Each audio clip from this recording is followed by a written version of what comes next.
Okay friends, तो आज हम लोग एक नए टॉपिक को स्टार्ट कर रहे हैं। Magnetic material.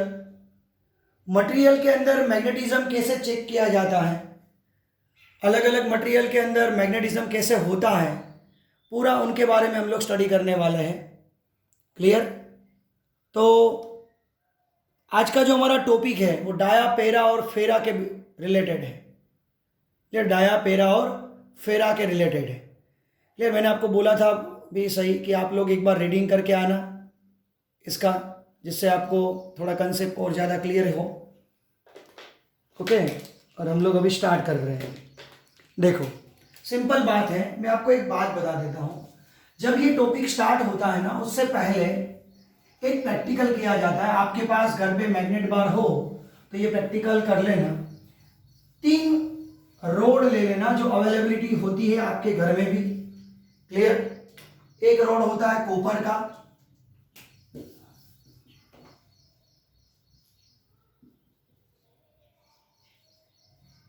क्लियर? दूसरा एल्यूमिनियम का लेना और तीसरा आयरन का लेना। उनको हॉर्सशू मैग्नेट या तो स्ट्रॉन्ग थोड़ा मैग्नेट बार हो उसके नजदीक में रखना। क्या होगा मैं आपको बता देता हूं। ये रिपेल करेगा, ये अट्रैक्टिव होगा और ये स्ट्रॉन्ग अट्रैक्टिव होगा। मतलब ये मैग्नेट है, फिर ये मैग्नेट है। उस मैग्नेट के हिसाब से मैं थोड़ा सिंपल एक लॉजिक में आपको समझाता हूं कि उस मैग्नेट के हिसाब से मैं इस दूसरे को, मतलब कॉपर को नजदीक रखूंगा ना तो रिपेल करेगा, एल्यूमिनियम अट्रैक्ट करेगा, आयरन स्ट्रांगली अट्रैक्ट करेगा। ऐसा क्यों? Because of the magnetization. ये मैग्नेटाइजेशन के हिसाब से हो रहा है। कैसे मैग्नेटाइजेशन के हिसाब से हो रहा है वो आपको मैं एक्सप्लेन करता हूं। ये जो है ना वो डायामैग्नेटिक मटेरियल है, ये पैरामैग्नेटिक मटेरियल है और ये फेरोमैग्नेटिक मटेरियल है। कोई भी मैग्नेटाइजेशन होना, किसी के अंदर मैग्नेटाइजेशन आना, मतलब क्या आना? मैग्नेटिक डाइपोल मोमेंट को आना। मैग्नेटिक डाइपोल मोमेंट मतलब 2 तरीके की होती है और दोनों का एडिशन होगा। एक होगा ऑर्बिटल और दूसरा होगा स्पिन। तो रिजल्टेंट मैग्नेटिक डाइपोल मोमेंट वो ऑर्बिटल और स्पिन दोनों का वेक्टर एडिशन होता है।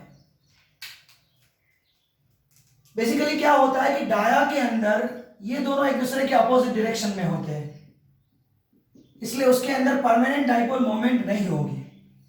पेरों के अंदर ये दोनों की डायरेक्शन सेम होगी, फेरों के अंदर भी सेम होगी, इसलिए उसके पास परमानेंट डाइपोल मोमेंट दोनों के पास होगी।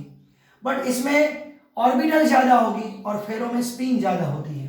बस फर्क इतना ही होता है।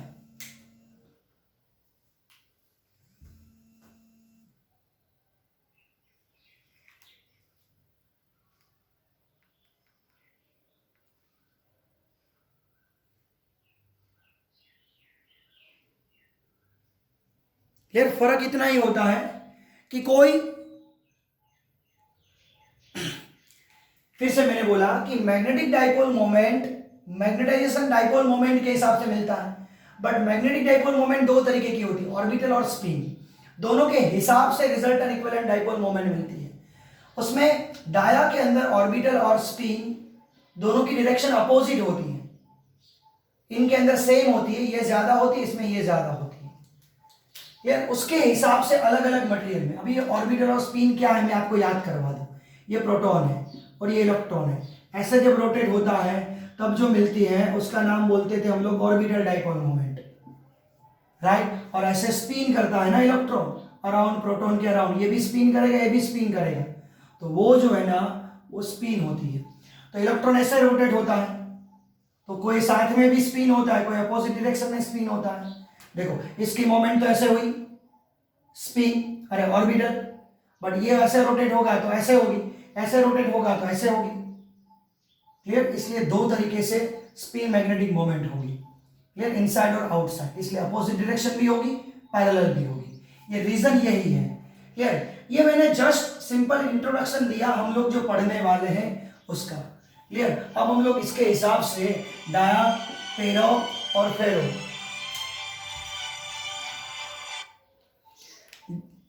डाया, पेरो और फेरो, इन तीनों का 1 बाय 1 हम लोग डिटेल में पढ़ते हैं स्टडी। ओके, इनका स्क्रीनशॉट निकाल लो। चलो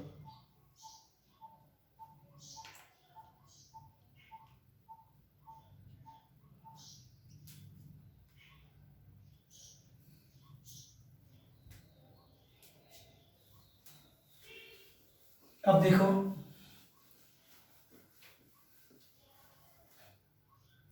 तीनों को अलग अलग हम लोग समझते हैं। आज जैसे कल पूरे दिन मुझे सुना था ना, वैसे आज पूरे दिन मुझे सुनना ही है, मतलब पूरा लेक्चर। ये रट्टू, जब लेक्चर खत्म होगा तब अपने आप चैप्टर भी फिनिश हो जाएगा और लेक्चर भी खत्म हो जाएगा। डायमैग्नेटिक मटेरियल, फेरोमैग्नेटिक मटेरियल, अब पीछे लिख देना, और फेरोमैग्नेटिक मटेरियल। देखो मैंने अभी यह बोला कि orbital moment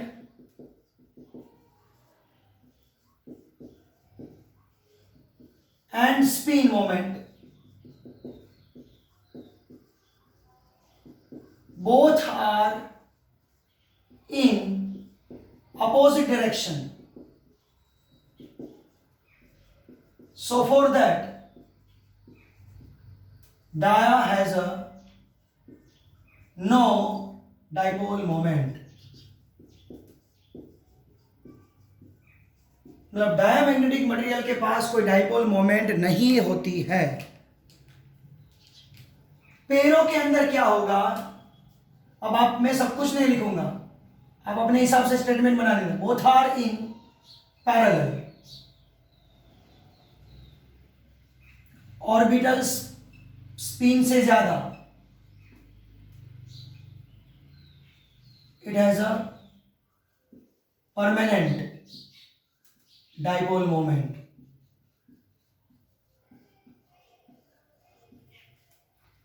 same to same, both are in parallel,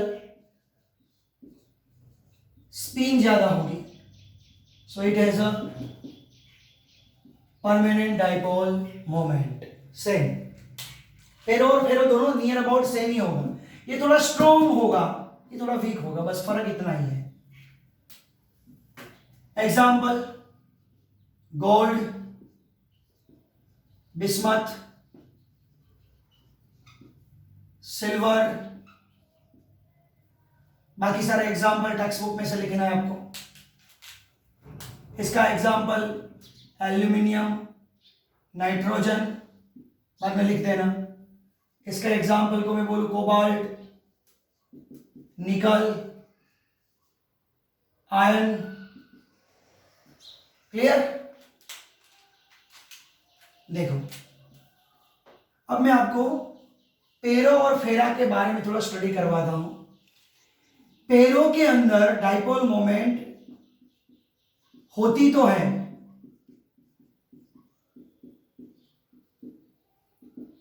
each molecules के पास डाइपोल मोमेंट होगी,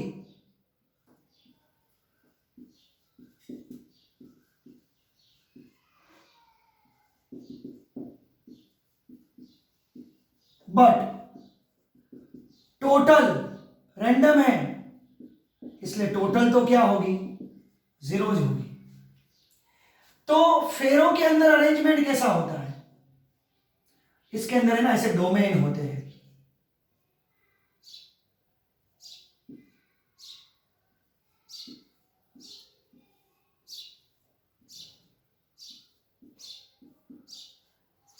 डोमेन होता है, क्लियर। किस तरीके से, ये सारी डाइपोल मोमेंट इस डायरेक्शन में होगी,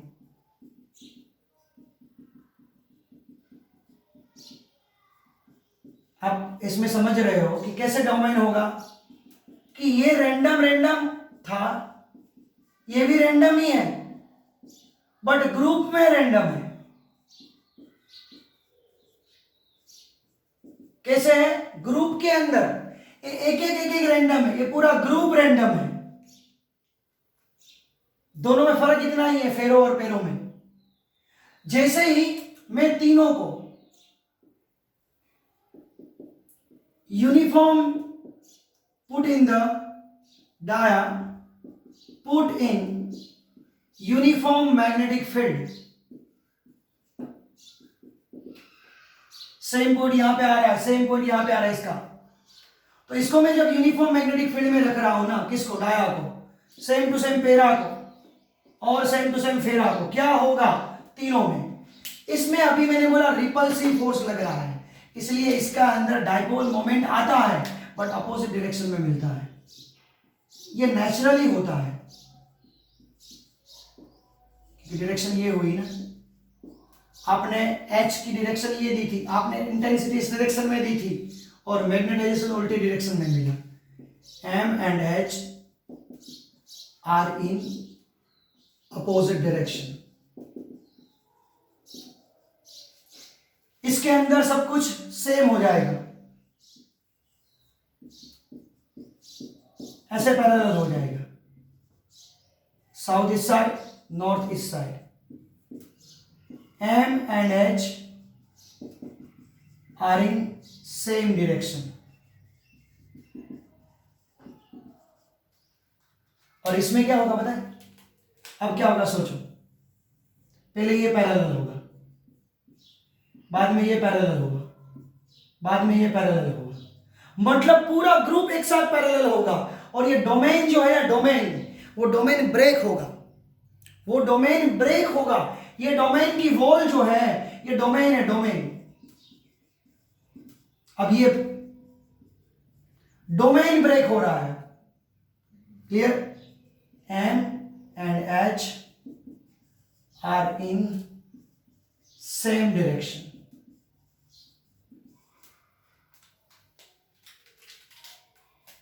तो मतलब एम और आर एच की डायरेक्शन अपोजिट है, मतलब M is equal to minus का एम एच हुआ,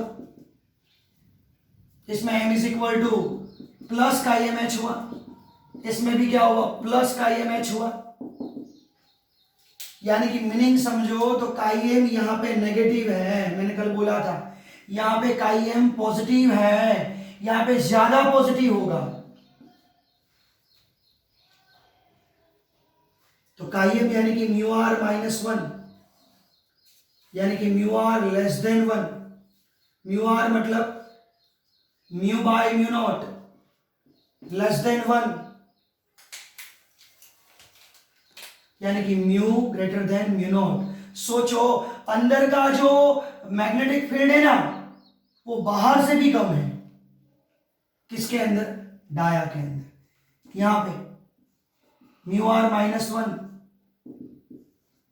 माइनस वन उस साइड गया तो plus one, mu by mu naught, और इससे रिजल्ट मिलेगा mu greater than mu naught. मतलब अंदर का मैग्नेटिक फील्ड स्पेस से भी ज्यादा है।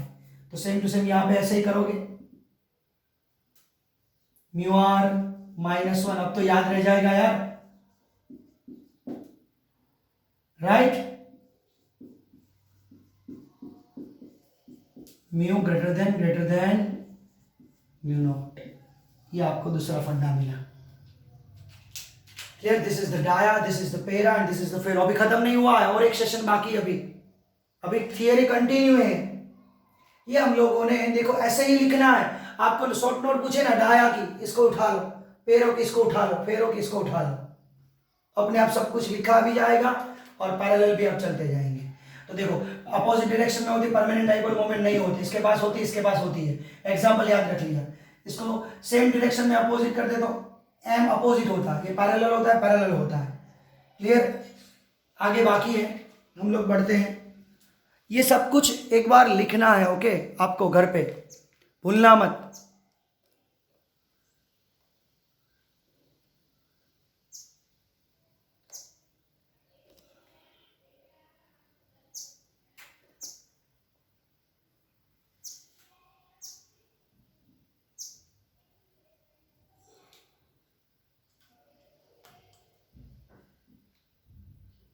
अब फोटो निकालो।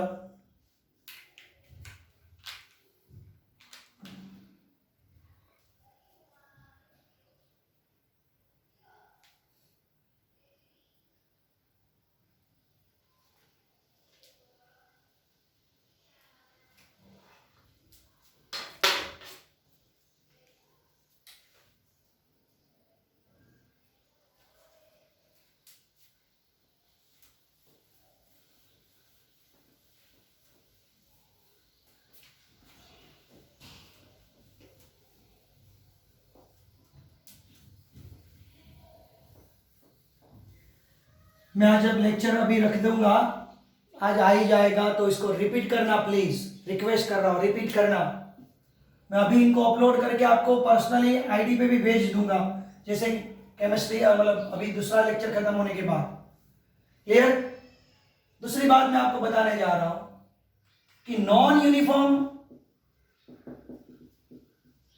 फील्ड में रखते हैं तो आपको पता है फोर्स एक्सपीरियंस होता है, फोर्स लगता है कोई भी डाइपोल हो।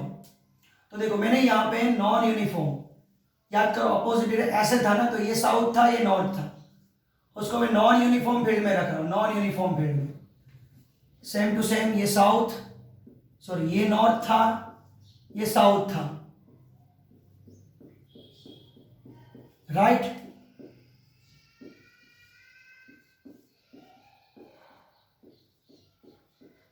ऐसे नॉन यूनिफॉर्म बता सकते हो। तो ये पोल को हम लोग जो फील्ड में होता है वो स्ट्रॉन्ग बनता है, देखो नजदीक, और ये क्या बनेगा? Weak. Strong weak, strong weak. याद करो इसमें कौन सा फोर्स लगता था? अभी हम लोगों ने बोला रिपल्सिव फोर्स, तो फोर्स की डायरेक्शन ये होगी। इसमें कौन सा फोर्स लगता था? Attractive force. इसमें भी अट्रैक्टिव फोर्स लगता था, अट्रैक्टिव होता था। ये रिपल्सिव था, attractive, attractive.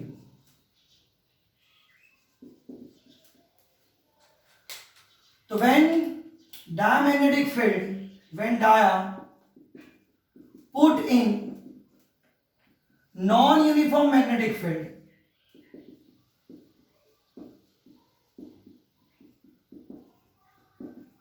then experience repulsive force from strong to weak या टूवर्ड्स वीक, और टूवर्ड्स ओनली एक स्टेटमेंट देना है, टूवर्ड्स वीक। यहां पे पूरा स्टेटमेंट लिखना, experience attractive force weak to strong.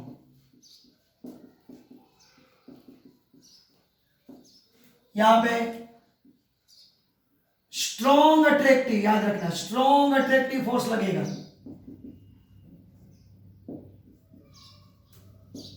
Week to strong,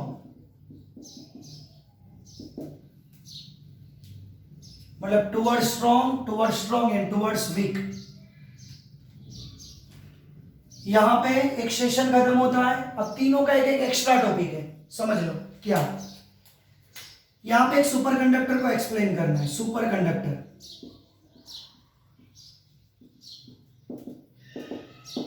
अब ये सुपर कंडक्टर क्या है मैं आपको बता दूं, एक्चुअली ये लिखना नहीं है, बट ये सुपर कंडक्टर क्या है। कोई भी हमारे पास कंडक्टर होता है, उस कंडक्टर में हम लोगों ने पढ़ा टेम्परेचर बढ़ाने से रेजिस्टेंस बढ़ता है, टेम्परेचर डिक्रीज करने से डिक्रीज होता है। कैवेंडिश करके एक साइंटिस्ट था, उसने मर्क्यूरी जो था ना, मर्क्यूरी, क्लियर, उसने क्या किया, मर्क्यूरी को डिक्रीज कर, टेम्परेचर डिक्रीज किया, तो उसकी कंडक्टिविटी बहुत सारे डिक्रीज हो गई। सोचो कंडक्टिविटी डिक्रीज हो गई, इससे क्या हुआ कि हम लोग, पता है सबको कंडक्टर में थोड़ा बहुत तो रेजिस्टेंस होता ही है, तो जब करंट पास होता है तब वो हीट से डिस्ट्रॉय हो जाता है, मतलब उसका रेजिस्टेंस बढ़ जाता है, इसलिए पावर का कंजप्शन ज्यादा होता है। तो उसका एक हम लोग ऑप्शन ढूंढे, तो अभी ऑप्शन एक है, ये है कि हम लोग ट्रांसफॉर्मर लगाते हैं उसके लिए।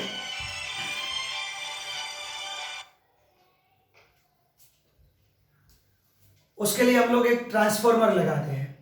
और दूसरी बात हम लोग क्या करते हैं बताएं, एक ट्रांसफॉर्मर यूज करते हैं और दूसरा हम लोग, यार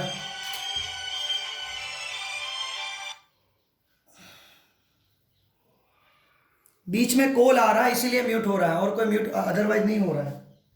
ठीक है, तो ट्रांसफॉर्मर आता है, तो ट्रांसफॉर्मर से फिर से मैं बता रहा हूं क्या होता है कि ट्रांसफॉर्मर या तो सुपर कंडक्टर यूज होता है जिससे पावर का जो वेस्ट जो कंज्यूम होता है ना कम होता है।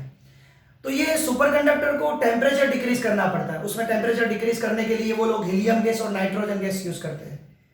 बट ये करने से क्या होगा पता है, सादी भाषा में गुजराती में कहिए तो सोना करता गड़ामण वधी जाए यार, इसलिए हम लोग वो यूज नहीं कर सकते हैं अभी। और हाई टेम्परेचर सुपर कंडक्टर बनाया है अभी जो मैगवेल ट्रेन के अंदर यूज हो रहा है, मैगवेल ट्रेन के अंदर, और जहाँ लॉन्ग ट्रांसमिशन हो, ताकि ऐसे कोई हिल हो और वहां पे ये ट्रांसफॉर्मर हम लोग नहीं लगा सकते, थोड़ा वो कॉस्टली पड़ता है और वो थोड़ा नियर अबाउट सेम हो जाती है दोनों की कॉस्ट, तब हम लोग वो सुपर कंडक्टर वहां पे यूज करते हैं। अभी कोई दिक्कत नहीं है, बट इतना याद रख लो कि सुपर कंडक्टर की कंडक्टिविटी बहुत हाई होती है, रजिस्टिविटी एकदम लो होती है। कंडक्टर का एक अलग सा एक स्टेट है, सुपर कंडक्टर मतलब अलग से कोई टाइप नहीं है।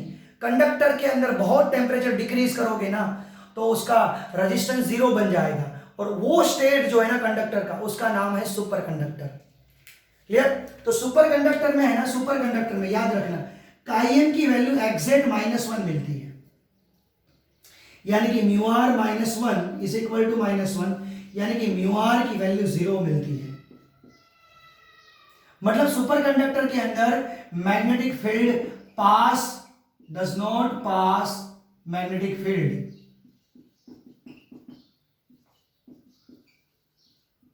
उसके अंदर पास ही नहीं होगा मैग्नेटिक फील्ड। इस इफेक्ट का नाम हम लोग देंगे मेजनर इफेक्ट।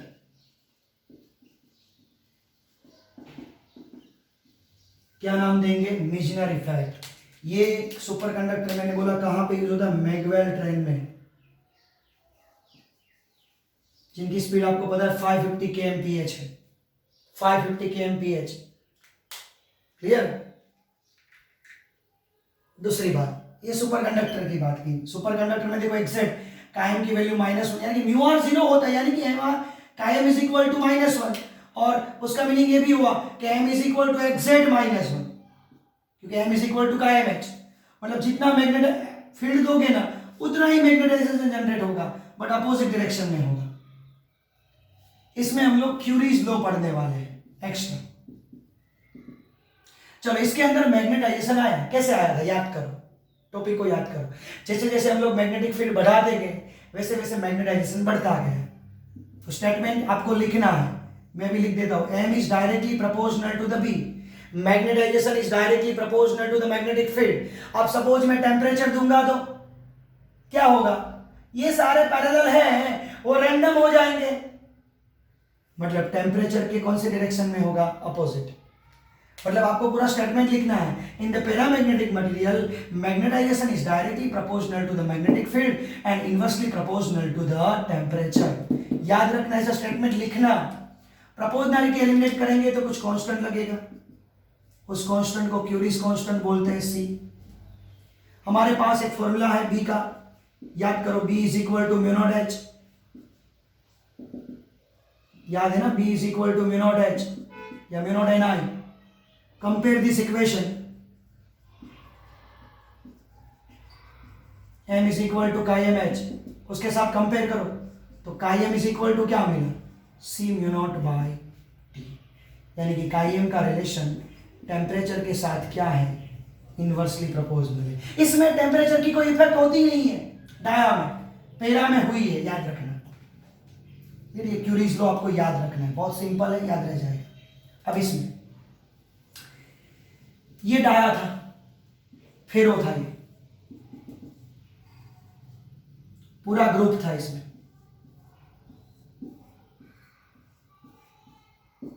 ग्रुप की तरह था, पूरा ग्रुप में डोमेन है। अब मैं इसमें टेम्परेचर इंक्रीज करता हूं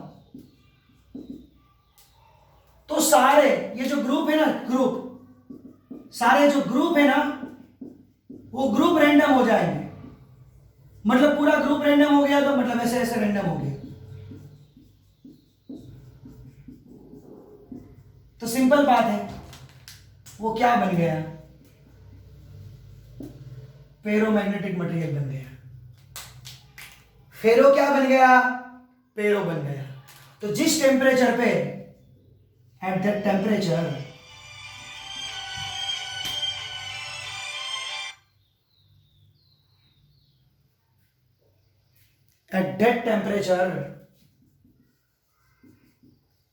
at that temperature ferro convert ferro is known as a Curie temperature.